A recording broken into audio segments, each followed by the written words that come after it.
Pinubulo na tayo eh. Pinagpipilitan nila, naisip-isip na siguro nila dahil lumabas sa media na ilalabas na warrant of arrest. O, para makaboto yung mga yun na makukulong, kung sino man yun, para makaboto sila, kung nakakulong man sila. Bastos ito, no? Ito masasabi ko sa iyo, Erwin Tulfo, bastos ka. Ang tapang magsalita, di ba? Oo.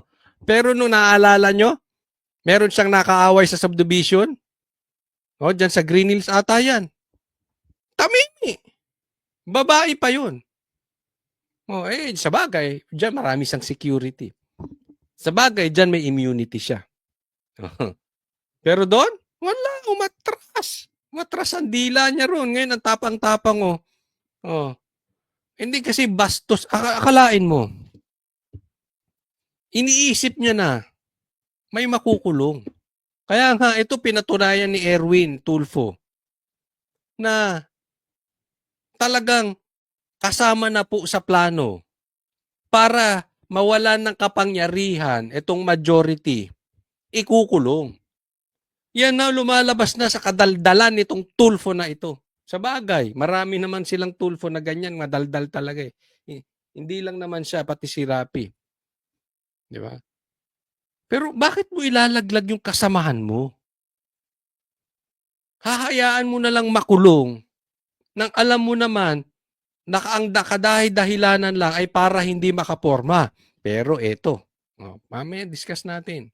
Kasi common sense, hindi naman tayo tanga, journalist tayo, di ba? Yes. Common sense. Yes, sir. Common sense? You are talking about common sense? Sasagutin kita ng common sense. Hindi, ito usapang ano lang. Totoo lang tayo, huwag tayo maglokohan. Tanungin ko, taong bayan, bakit kayo nagwo-walk out? Sige, pag-usapan natin. Sabi mo kasi journalist ka.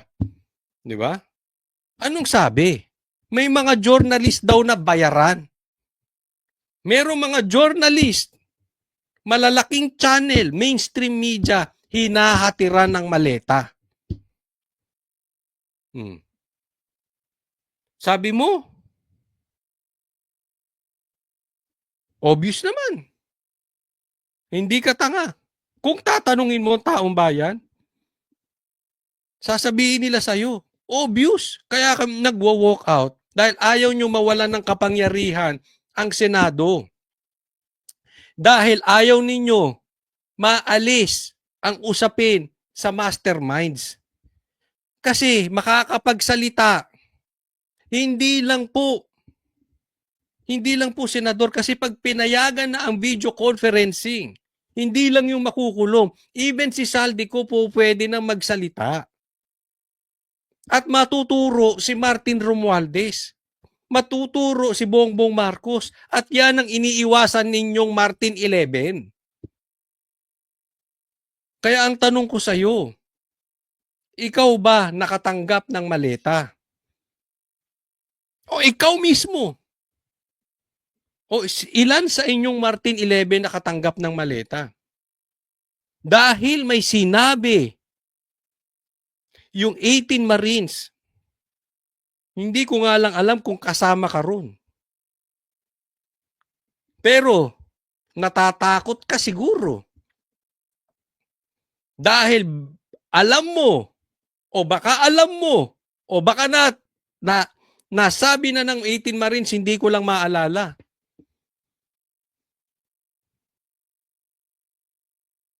O baka kasamahan mo, baka kapatid mo, I don't know. Pero takot kayo na makontrol ng majority ang Senado kasi makakapag-testify na ang 18 Marines. At malamang-lamang, hindi lang yung majority ang makakasuhan. Pati kayo mabubuking. Baka nga pati ikaw may maleta eh. Kaya ganyang kakaingay.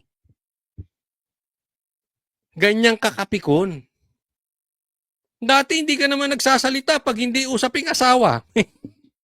Ang tahimik nyo nga nung andyan si Bato eh. Ngayon taga-tahol-tahol kayo? Pa-walk out pa kayo? Anong kabaklaan yan? Hindi, trabaho nyo senador magdebate. Anong kabaklaan yan, Brad? Yes. O ano mga rules pa. Anong rules? Of course. Bendalo ka talaga. Anong rules? Of course, may rules. Rules talaga. Hindi po pwedeng walang rules. Saan ba ito nakatira? Sa Timbuktu ba ito? Sa planet Earth ba nakatira ito? O sa North Korea? Anak ka ng pambihira ka. Senador ka. Ayaw mo ng rules. Ayaw mo ng debate. Sisigaw-sigaw ka sabay iurong. Ugali ba ng lalaki yun? Parang naghamuna siya. Tapos, takbo? Sisigaw-sigaw ka dyan. Para kang laadik, para kang lasing, tapos walang rules. Di ba ito yung nagsabi, Bendalo? Yan yung ibig niyang sabihin. Ako tanong ko lang, Pilipino ka nga ba? Baka naman dual citizen ka, nagtatanong lang. Kasi parang hindi ugali ng Pilipino yung ginagawa mo. Ha? Tinalikuran mo ba ang Pilipinas?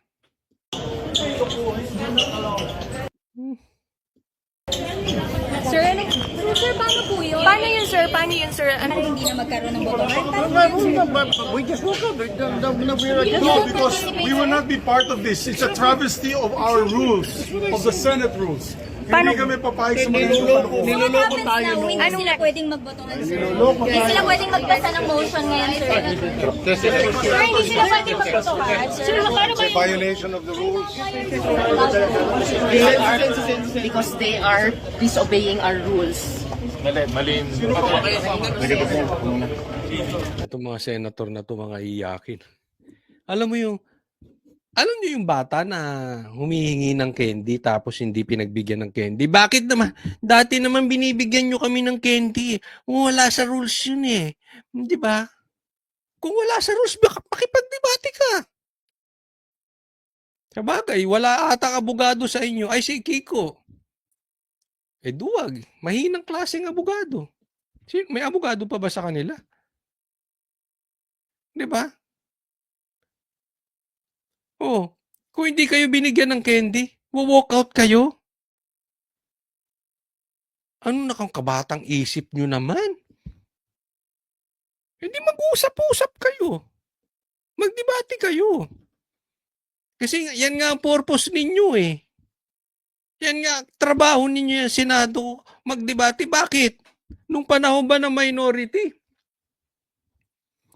Yung grupo nila Cayetano, yung gusto ba nila nasusunod? Tapos mag-walkout sila parang bata?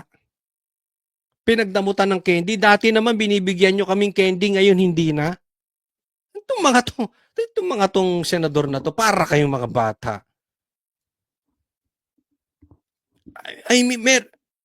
Nagsalita ang 18 Marines. Ayaw imbitahan ni Lacson.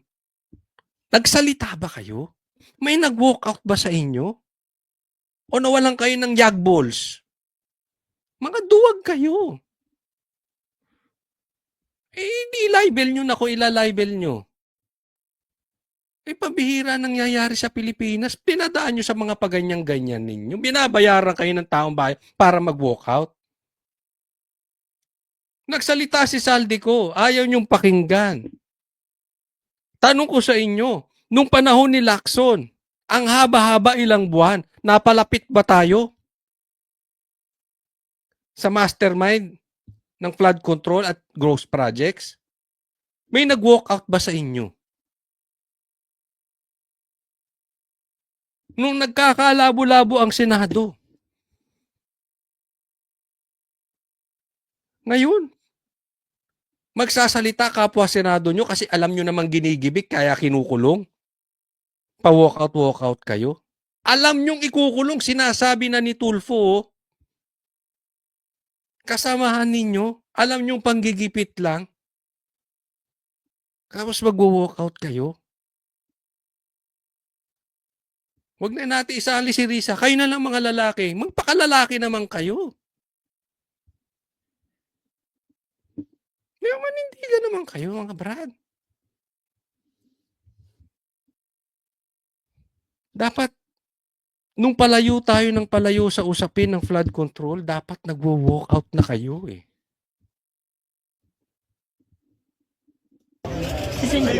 Sino yung botohan nila?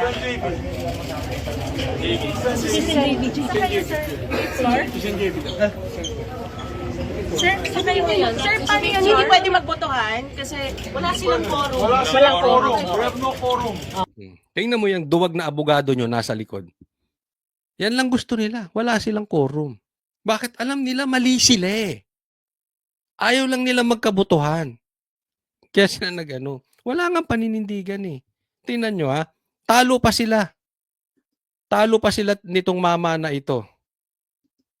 Hindi nila naiintindihan. Debate.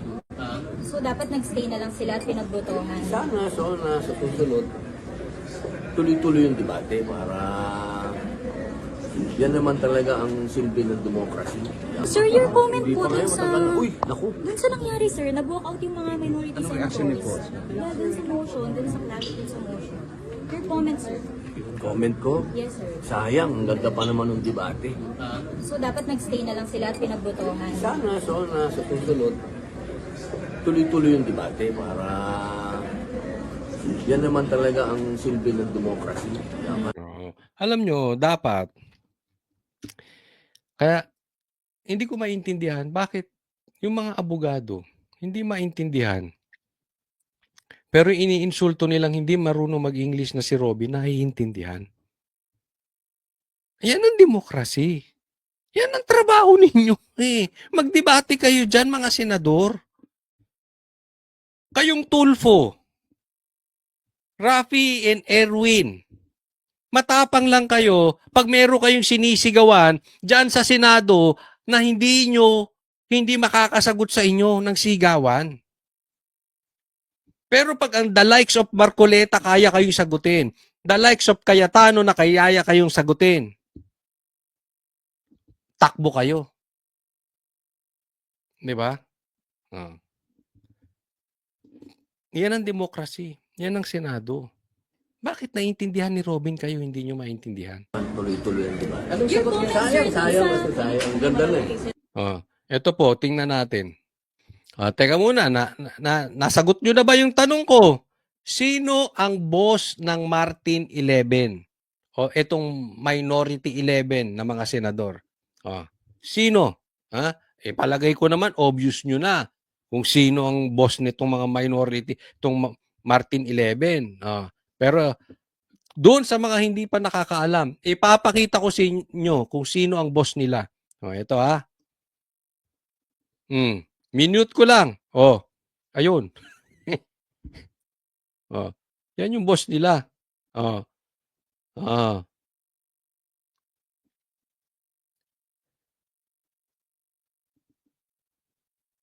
Nakita nyo kung sinong boss? Ulitin natin. So palpal kay Enrile. Nagdidebate sila ni Enrile. Hindi niya nakayanan. Anong ginawa? Walk out. Yan ang idol nila. Yan ang parang Jordan nila, si Trillanes. Ayan na. Ayan na. Ang mga iyakin.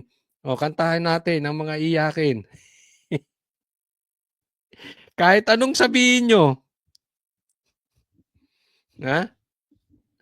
You're nothing but a copycat of Trillanes. Mga iyakin at duwag sa debate. Ito pa, isa pa, sigaw ng